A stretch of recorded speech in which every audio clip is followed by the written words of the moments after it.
Hello everyone, good day to you. Myself Shubhamit. Today I will be reviewing a paper that is based on port and sustainability.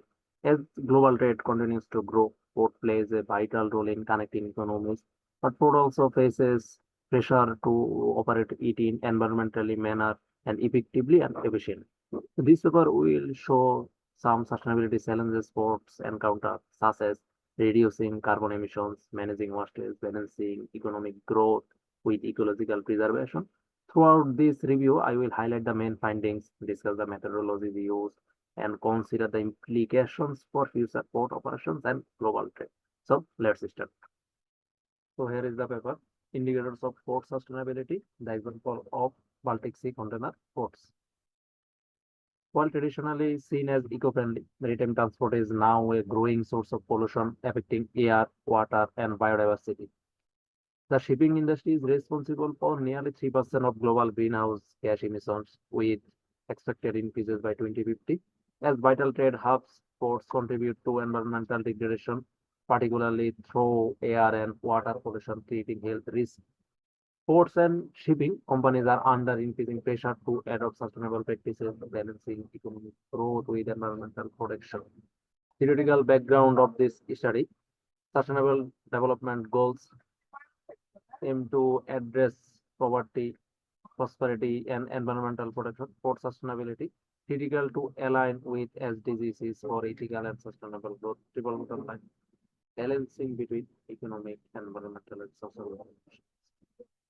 Digitalization, public-private partnerships, and green infrastructure for sustainable port operation is the key focus of this study. So here are the list of sustainability indicators of triple bottom line: economic, environmental, social. So economics indicators are attracting foreign investment, green infrastructure development, port digitalization, trade and logistics, deceleration. Environmental indicators are energy efficiency and conservation, environmental improvement, port waste disposal, renewable energy sources. Social indicators are sea-port interaction, community engagement, environment maneuver, corporate social responsibility. So the methodology of this study is here. Indicator selection. A four-step processes are used to finding the result. Here, a four-step process identified 25 key economic, environmental, and social sustainability indicators from 350 potential options based on literature, IMO, and ESG reports.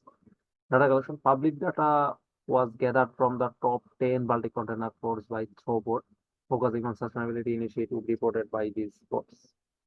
Finally, analyzing the selection and data collection, a triple bottom line metric was used, assigning 1 if an initiative was adopted and 0 otherwise, followed by descriptive analysis, box plots, and mosaic plots to evaluate sustainability. Mainly, I divided the results into 4 broad categories. First one is regulatory pressures, sustainability performance, environmental dimension, regional similarities. Regulatory pressures, sustainability regulations, particularly on climate change, emissions, and pollution, are the main cost drivers for Baltic sea ports, with increasing focus on security, health, and labor standards. Then sustainability performance. All 10 Baltic ports have a strong commitment to sustainable development, at least 64% of indicators meet. Then environmental dimension. The most diverse sustainability initiatives are found in the environmental dimension, especially in Nordic ports, which accounted for 20% of all initiatives. Regional similarities. Ports in the same subregions showed high structural similarities in sustainability reports, suggesting competitive influence among neighboring ports. Finally, the conclusions. The study identified that while Nordic ports lead in environmental sustainability initiatives, they lag behind markets leaders in throughput. The proposed triple bottom line metric provides a useful tool for identifying areas for improvement, and future research could address the study's limitations, including data availability and evolving market conditions. So this is all for today. Thank you. See you in the next video.